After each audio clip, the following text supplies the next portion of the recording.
O Alcorão. Por 1400 anos, os muçulmanos têm buscado revelar os segredos ocultos em seus versos.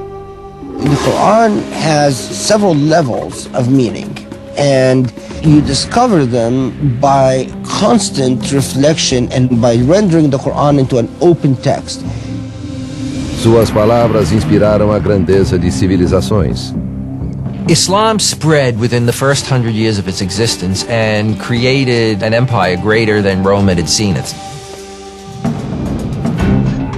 Alguns, porém, encontraram no Alcorão a base para uma ideologia violenta. There are many religious figures who are very emotional, who are interpreting the Quran in a manner which suggests confrontation and violence and death. Quais são os verdadeiros significados do Alcorão? They say that little knowledge is very dangerous. Just to know how to read the Quran is not enough to understand what the Quran is saying.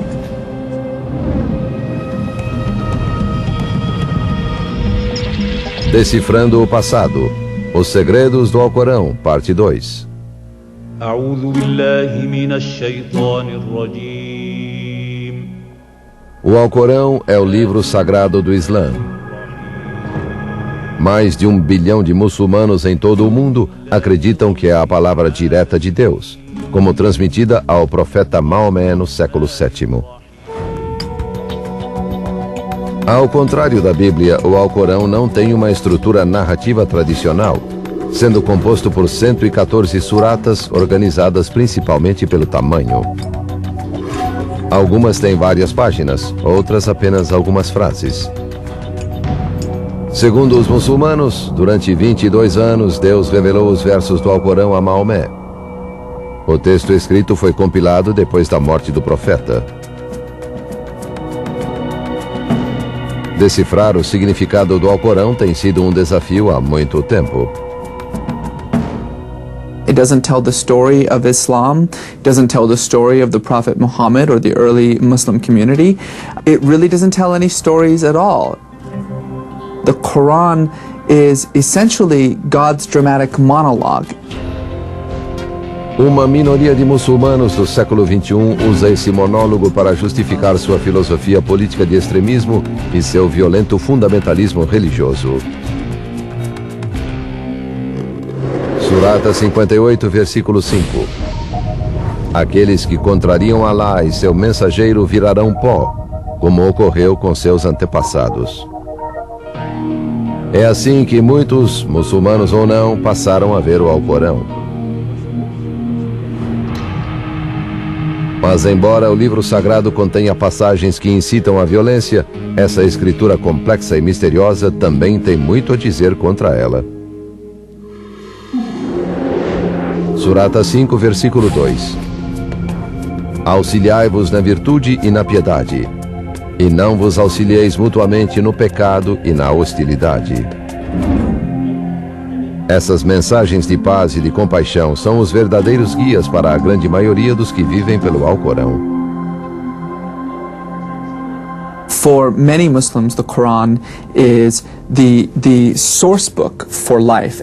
In other words, it's not just a book that tells the Muslim about his or her relationship to the divine creator, but it's also a source book of moral guidance. Como essas duas visões, uma de paz e outra de violência, podem coexistir no mesmo livro? Those who want to present a picture of Islam as a violent religion will focus on those few verses and say the violent thing, and the ones who want to say that Islam is all sweetness and light and toleration will pick the other half. Neither is, of course, entirely true. Essas contradições são consequências de mais de 1400 anos de cultura e de conflito.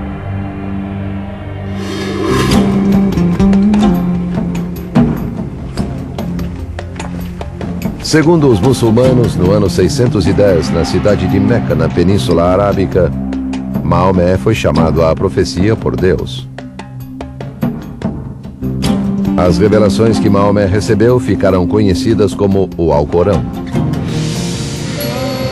Muitas dessas revelações vislumbravam uma sociedade mais justa e igualitária e eram revolucionárias. Quando Maomé começou a pregar, as mensagens logo cativaram o coração e a mente das pessoas submetidas à desigualdade e opressão há gerações. You have to care for the poor. We have to care for the needy. You have to care for the impoverished, those who are disenfranchised and powerless. That is really the main thrust of Islamic social justice. O que fora um conjunto de tribos em guerra, cada qual com seus deuses, logo foi unificado por Maomé sob a bandeira do Islã. Em poucas décadas, a mensagem do Alcorão expandiu-se por toda a península.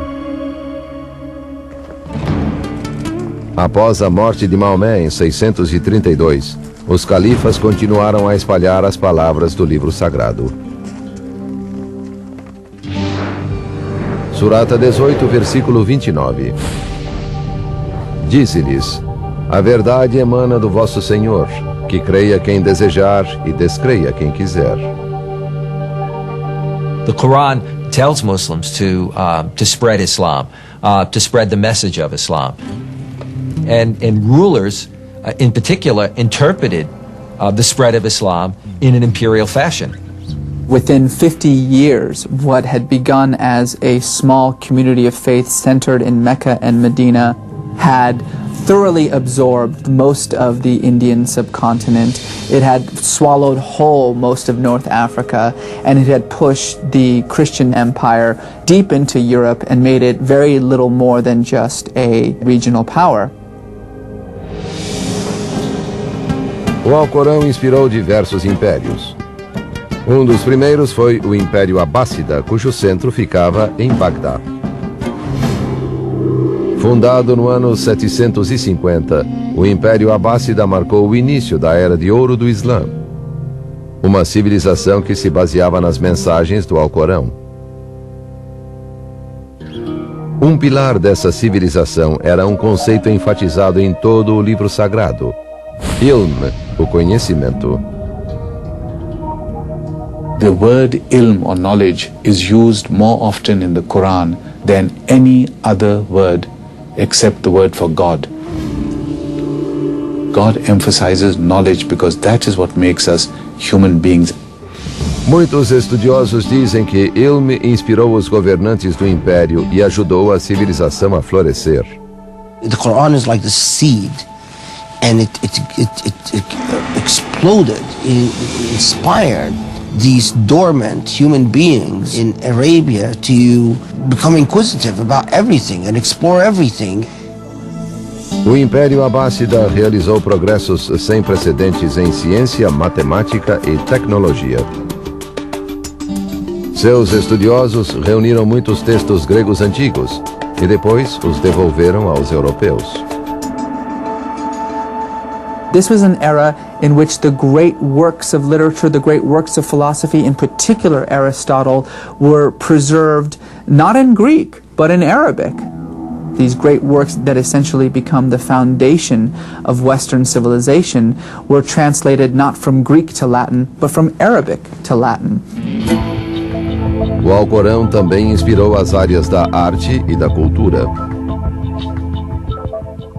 In Islamic art, for example, we find that there's a tremendous emphasis on calligraphy, that is, on the writing in a beautiful way of the Arabic script, particularly when it's Quranic verses. You know, the Quranic verses as decoration become almost emblematic of Islamic art. Como os monges cristãos que copiaram a Bíblia, os calígrafos escolhidos para transcrever o Alcorão eram muito valorizados. E às vezes levavam anos para terminar uma cópia do livro sagrado.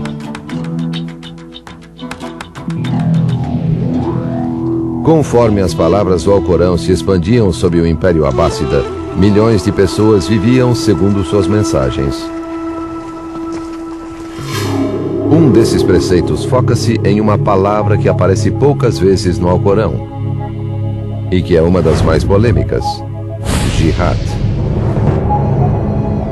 The basic use of the word jihad is a struggle to be a good Muslim, a struggle to live by the codes of Islam. That is the original meaning of jihad. Jihad quer dizer luta, e tem duas formas distintas: a jihad inferior e a superior. Essa jihad superior, uma expressão usada por Maomé, refere-se à luta interna para melhorar a própria alma e se tornar um ser humano melhor aos olhos de Deus. A jihad superior tem mais importância na tradição islâmica, mas a jihad inferior recebeu mais atenção na história e causou mais polêmicas. The lower form of jihad is a physical jihad. When you are attacked, your family is attacked, your wife is attacked, your children are attacked, you must stand up and fight back. Surata 22, versículo 39. Podem pegar em armas aqueles que foram atacados e injustiçados. Alá é poderoso para torná-los vitoriosos. A good Muslim, if Islam is under siege or the community is under siege, has the right, indeed may have the obligation, to defend his faith or her faith, the community, or oneself. O conceito de jihad como batalha logo lançaria nova luz para os que viviam sob o Alcorão.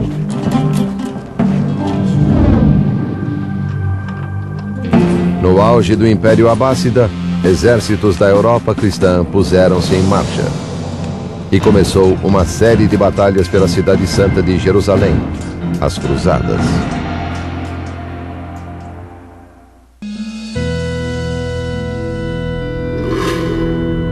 Nos séculos X e XI, na Espanha e na Índia, 2 livros sagrados eram guias espirituais para milhões de pessoas: a Bíblia e o Alcorão.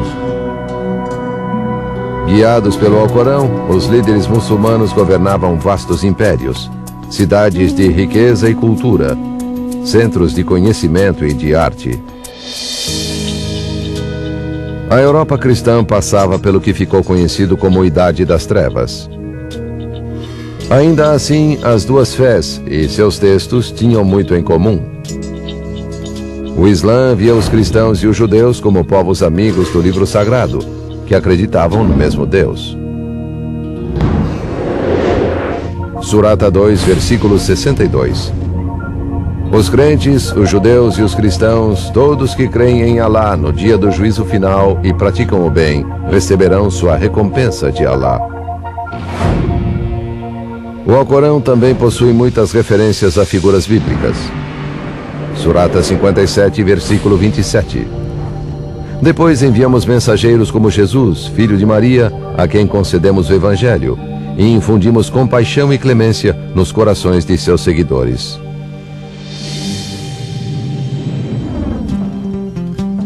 Mas no mundo muçulmano, a cultura europeia não era valorizada. The Muslims had had a very clear idea of what the peoples of Northern Europe were like. They were of the wrong religion, they were boorish, they were unhygienic, they were like lumbering animals. Esses dois mundos iniciaram um conflito sangrento por um dos lugares mais sagrados da Terra, Jerusalém, uma cidade sagrada para cristãos, judeus e muçulmanos. Depois de Meca e Medina, a terceira cidade sagrada do Islã é Jerusalém, onde o Domo do Rochedo marca o local em que, segundo a tradição, Maomé subiu ao céu. Por séculos depois da morte do profeta em 632, Jerusalém foi governada por muçulmanos árabes, que espalharam a mensagem do Alcorão pela região.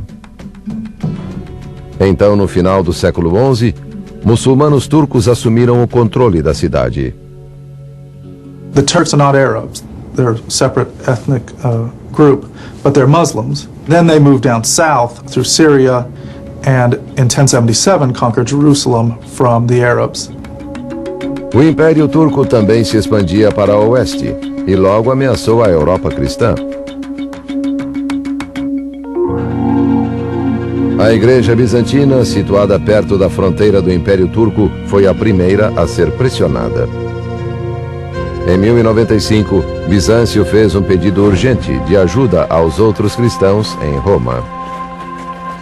The Byzantine Emperor sent a message to the Pope in Europe saying that he needed help to defend his frontiers against the incursions of the Turks who were coming ever closer to Constantinople, his capital.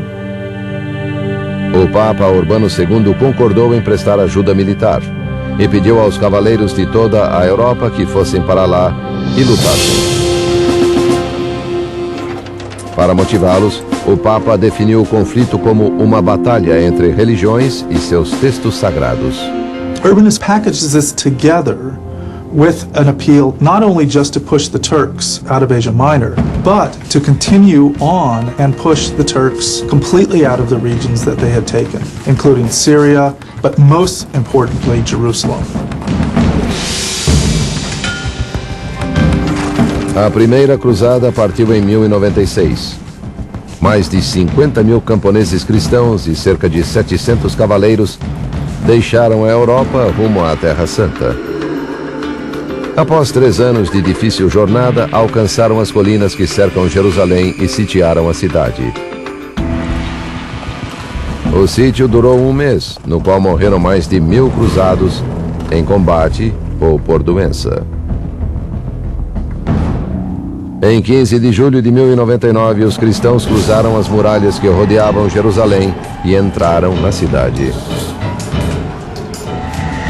There was no love lost between these people. The Crusaders, who had now been for 3 years on the road to get to this place, and who had spent many weeks now outside of Jerusalem thinking they were about to die. And when they went in there, it was a pretty brutal sack of the city.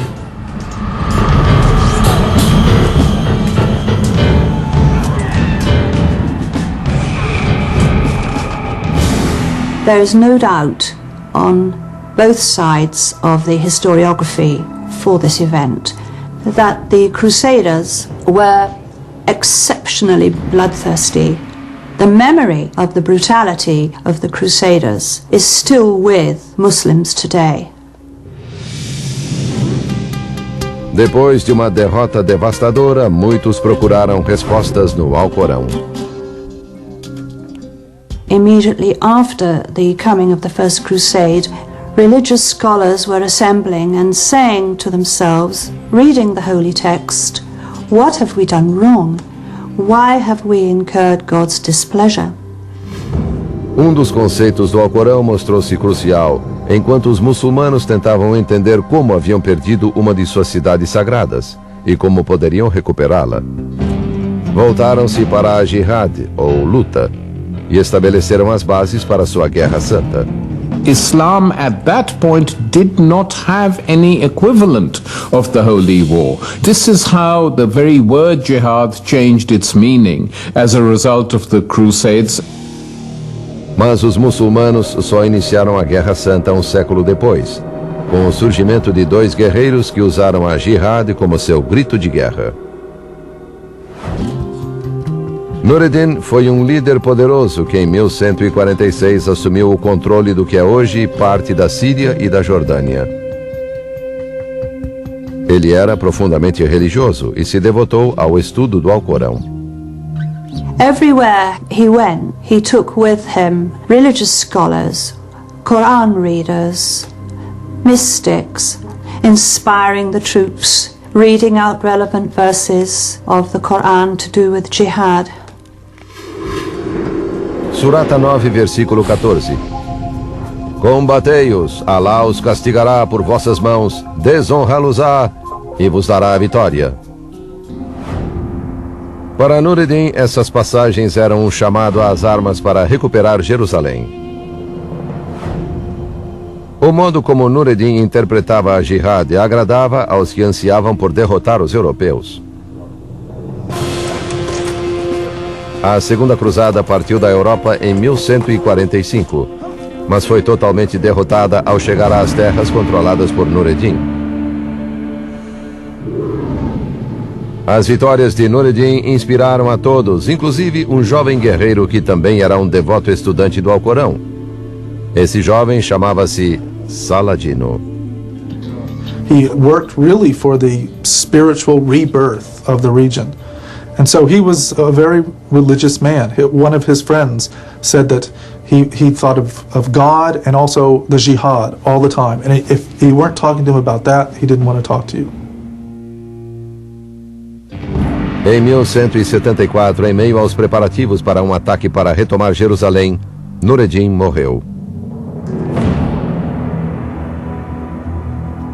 Saladino assumiu o poder e começou a fazer planos para atacar a Cidade Santa. Mas primeiro, Saladino precisou confrontar os cruzados em uma batalha sangrenta e decisiva fora de Jerusalém. Em um planalto seco, sob o sol escaldante do deserto, Saladino e suas tropas foram confortados pelos versos do Alcorão, enquanto se preparavam para encontrar o inimigo.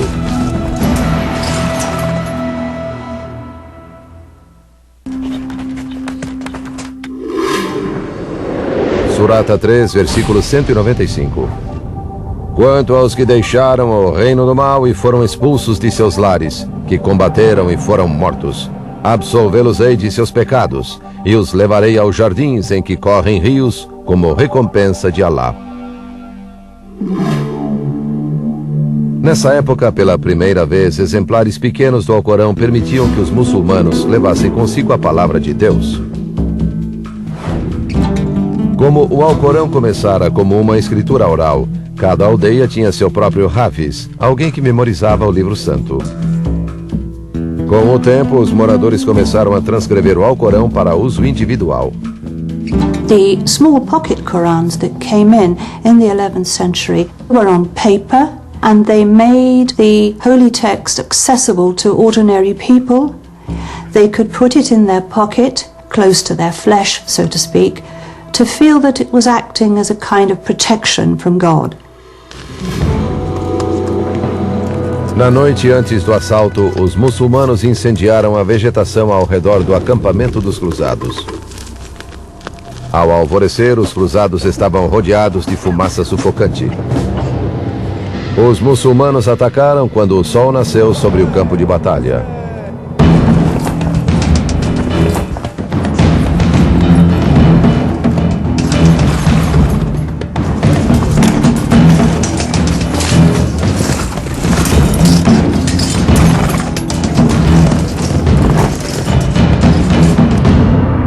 Após meio-dia de luta feroz, os cruzados foram dizimados.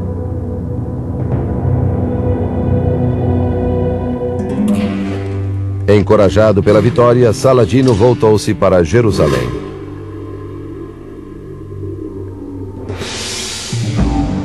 Três meses depois, o exército de Saladino chegara aos portões da Cidade Santa e a cercara.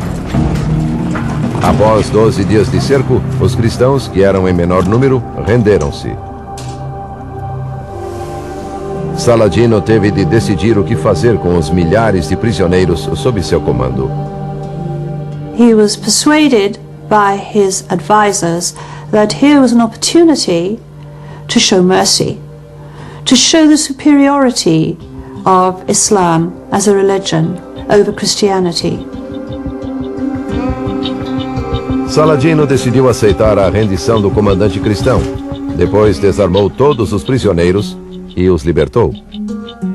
He allows those who can ransom themselves to go, and then when those people who cannot afford to pay ransom, he allows them to go and pays for them by his own estate. Now, this kind of action is only possible if you're inspired by the Quran, as is Salahuddin. A perda de Jerusalém foi uma amarga derrota para os cristãos na Europa. E logo desencadeou outra cruzada para recuperá-la. Essa cruzada, iniciada em 1189, era liderada por Ricardo Coração de Leão, o rei da Inglaterra. Como Saladino, Ricardo era conhecido pela devoção à fé e pela bravura em batalha. Os dois guerreiros eram adversários de valor. Richard would have heard about Saladin and his reputation even before he set out from his home in Europe to the Holy Land. Saladin had been much praised and feared. As primeiras batalhas de Ricardo com as forças de Saladino foram vitórias cristãs. Mas tomar Jerusalém era muito mais difícil. Os exércitos de Saladino eram fortes, e o terreno aberto ao redor da cidade murada dificultava o ataque. Muçulmanos e cristãos estavam em um impasse. Em 2 de setembro de 1192, os dois lados celebraram uma trégua. The Third Crusade is a bit of an anticlimax from the Muslim point of view. Saladin failed to remove the Crusaders permanently from Muslim soil. Cristãos e muçulmanos lutaram muito em nome de seus livros sagrados. Mas como nenhum lado obteve uma vitória decisiva, as batalhas que travaram por mais de 100 anos continuaram inacabadas. Séculos mais tarde, essas feridas foram reabertas pelo choque entre o Islã e a modernidade. Quando isso ocorreu, 2 estudiosos muçulmanos ajudaram a estabelecer a fundação para uma nova era do Islã, que favorecia uma nova visão do Alcorão e do conceito de jihad.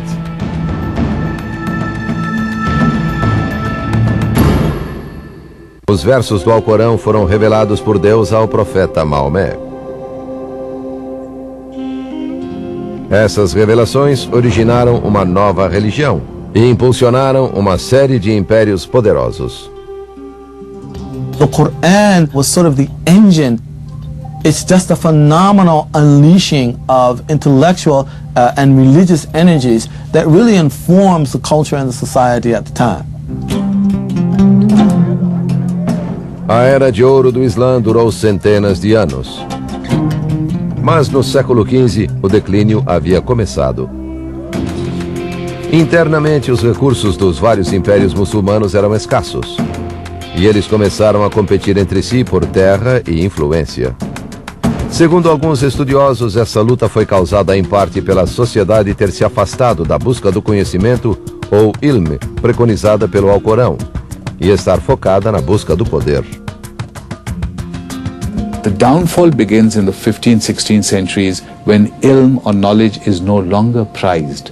So you have Muslim empires fighting other Muslim empires, and there's tyranny and there's oppression, and the scholar is being more and more marginalized. As forças externas foram igualmente importantes para o declínio dos impérios, especialmente o poder crescente da Europa cristã. O último dos grandes impérios muçulmanos foi o dos otomanos. A partir da Turquia, o Império Otomano começou a crescer no século XV e expandiu-se até os portões de Viena. Foi lá, em 1683, que as forças europeias bloquearam decisivamente a expansão muçulmana. Por 2 meses, mais de 200.000 soldados lutaram fora das muralhas da cidade. Finalmente, o exército otomano foi derrotado. A partir daí, a influência muçulmana perdeu terreno para os poderes europeus. Sem que houvesse uma autoridade política central, interpretações diversas do Islã espalharam-se por todo o mundo muçulmano. Em resposta a isso, surgiu um movimento que buscava restaurar a antiga glória do Islã e a leitura literal do Alcorão.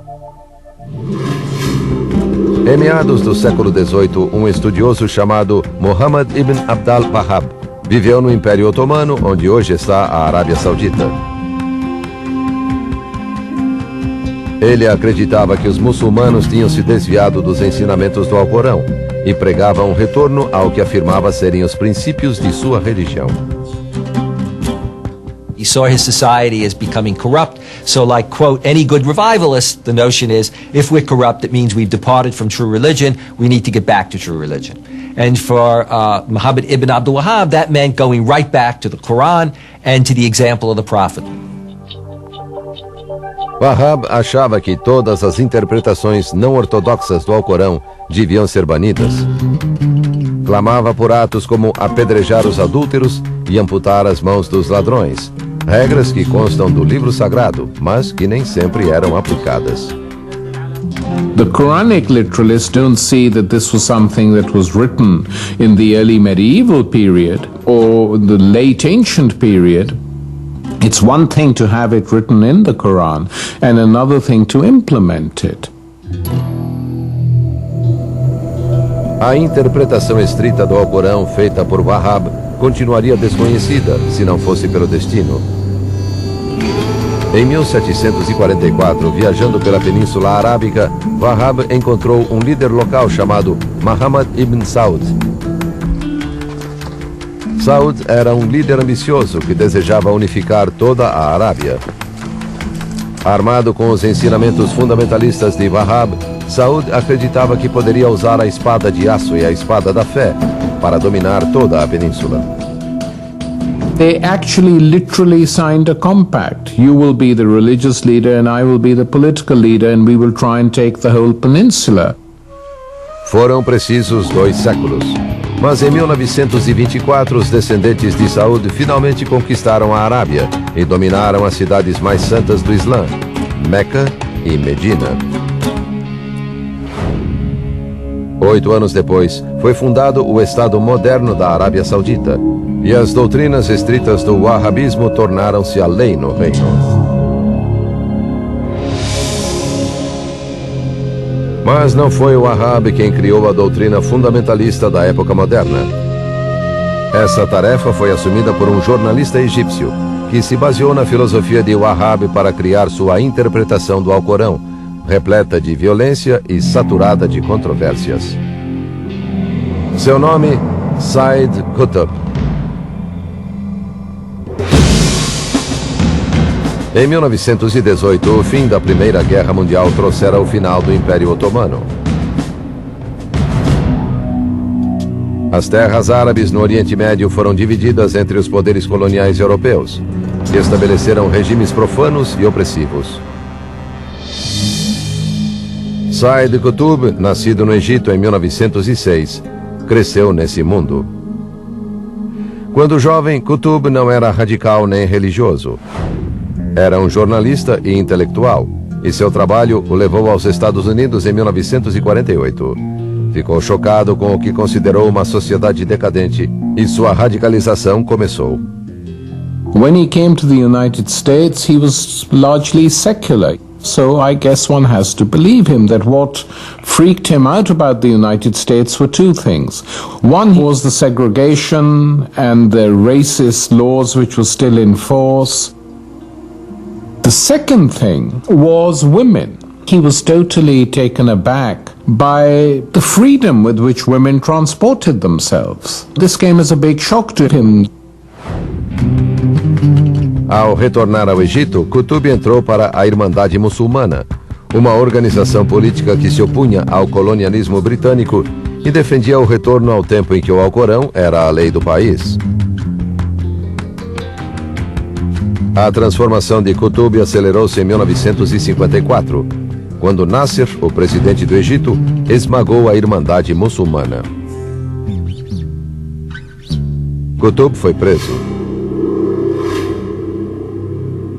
It was really in the dank and sadistic prisons of Nasser's Egypt that Qutb, who was repeatedly tortured, who saw so many of his fellow Muslim brothers tortured and murdered, that this radical reinterpretation of the Quran took hold of him, where he no longer believed that preaching and living a good moral Muslim life was enough to change Muslim and Arab society, that it required a revolution. His interpretation of Islam became an interpretation of Islam under siege and of Muslims under siege. Na prisão, Qutb escreveu 2 de seus trabalhos mais importantes: um comentário sobre o Alcorão e um manifesto político revolucionário intitulado Marcos Históricos. Como o Wahhab, ele afirmava que o Alcorão era a única fonte de conhecimento e guia para a vida diária. Qutb acreditava que o Islã só poderia ser salvo se voltasse para a verdadeira fé. Também encontrou no Alcorão a justificativa para a luta armada contra os adversários. What Sayyid Qutb did is to go to the scriptures and, in effect, say, look at the scriptures, look at those sectors of the scriptures that talk about what do you do when you're under siege, what do you do when it's a war between belief and unbelief, and he used those texts to legitimate what he was doing. His argument is that the world has changed and that the Muslim governments are no longer properly defending the world of Islam against incursions from outside. And so, he argues, each individual Muslim must now take the responsibility of military jihad on their own shoulders. Por toda a década de 60, os escritos de Qutb ressoaram em muitos muçulmanos no Oriente Médio, que haviam sofrido durante o domínio colonial. Ele reforçava o sentimento de que o governo colonial equivalia a uma nova cruzada. That ideology proved to be an inspiration. And so Qutb is both an inspiration to mainstream, if you will, Muslims and Islamic activists, as well as to a whole variety of extremists that developed. This runs right down to people like Osama bin Laden and Al-Qaeda.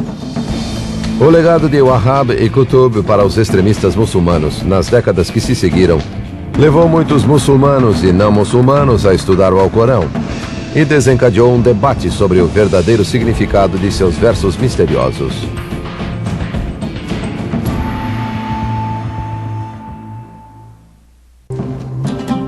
Por mais de 14 séculos, o Alcorão tem sido a fonte de orientação para os muçulmanos de todo o mundo.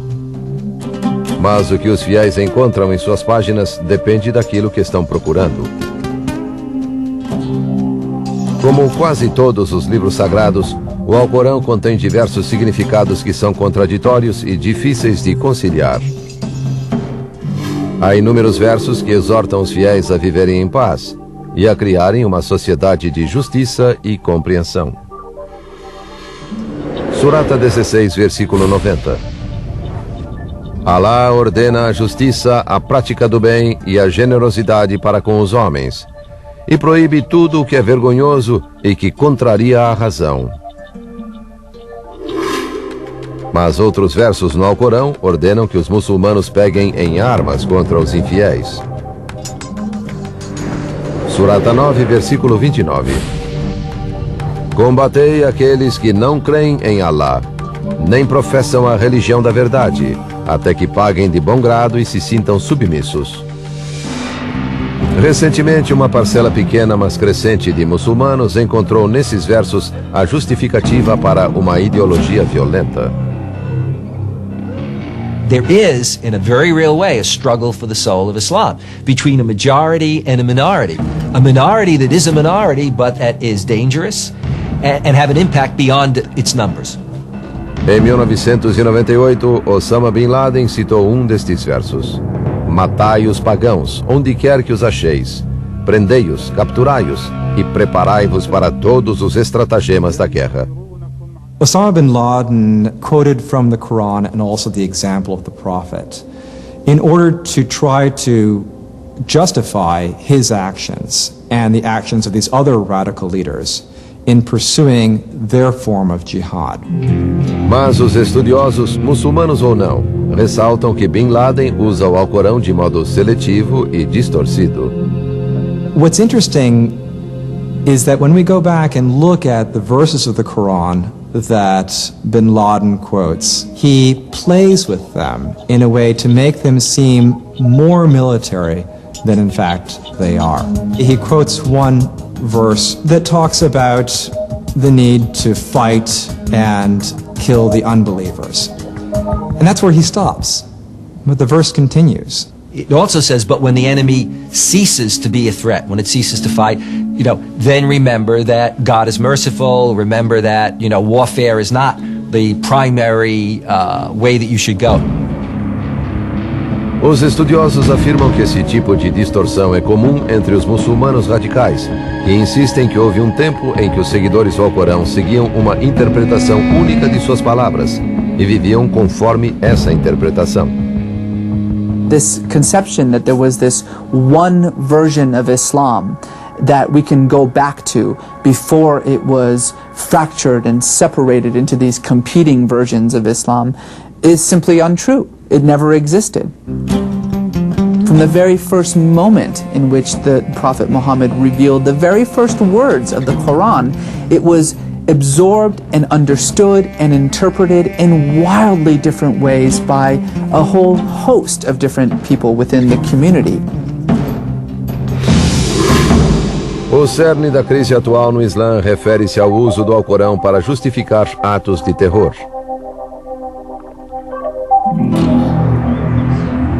As origens dessa crise podem ser encontradas no desafio enfrentado por todas as grandes religiões. Como manter o status de seu texto sagrado em um mundo moderno que parece negar sua relevância? Islam and Muslims are going through a period analogous to what other faiths have gone through, Judaism and Christianity. And Muslims have been struggling with this since the late 19th century, the relationship of tradition to modernity or post-modernity. What's the relationship of a religious tradition to today? Fundamentalism is a reaction to modernism. It's a reaction to change. Change is inevitable, and as long as change is inevitable, fundamentalism will be inevitable. Também é inevitável que os fiéis busquem o Alcorão para saber o futuro. The Quran has been used to divine the future, but it does not itself pretend to hold the secrets of the future. Ultimately, the future that the Quran is concerned about is the end of time. Isso não impediu que alguns digam que há previsões específicas em suas páginas. Um muçulmano indicando versos que se referem a um grande dilúvio previu que um tsunami atingirá os Estados Unidos em 2007, como punição pelos crimes cometidos contra a humanidade. Mas a maioria dos estudiosos considera esse tipo de profecia como outra distorção do texto. So there's all kinds of different ways of interpreting it, interpreting what the meaning is of the text. Really, the difficulty is not what the text says, but what do we want to make it mean? Durante séculos, em tempos de guerra e de paz, o Alcorão ajudou a moldar a história. As mensagens no livro sagrado do Islã foram usadas para impulsionar grandes civilizações e foram citadas como inspiração para atos terríveis. Muslims respect the Quran, they're motivated by the Quran. The challenge for Muslims is go to the Muslims and confront them like a mirror, hold that mirror up to them and say, where is this coming from? Is this coming from the Quran, or are the messages of peace, of compassion, of friendship, of knowledge stronger in the Quran? And if we can get it right, then we will be able to change the very nature of Muslim society in the 21st century. Because of widespread literacy, because of widespread access to the Quran, Muslim individuals, and particularly Muslim women, are going to the Quran by themselves, for themselves, many for the first time. They are creating an Islam that is becoming ever more diverse, that is becoming the exact opposite of what these jihadists and these extremists wanted to be. O modo como o Alcorão continuará a influenciar os eventos históricos dependerá de como os milhões de fiéis ao redor do mundo irão interpretar suas palavras e do modo como escolherem viver seguindo seu livro sagrado.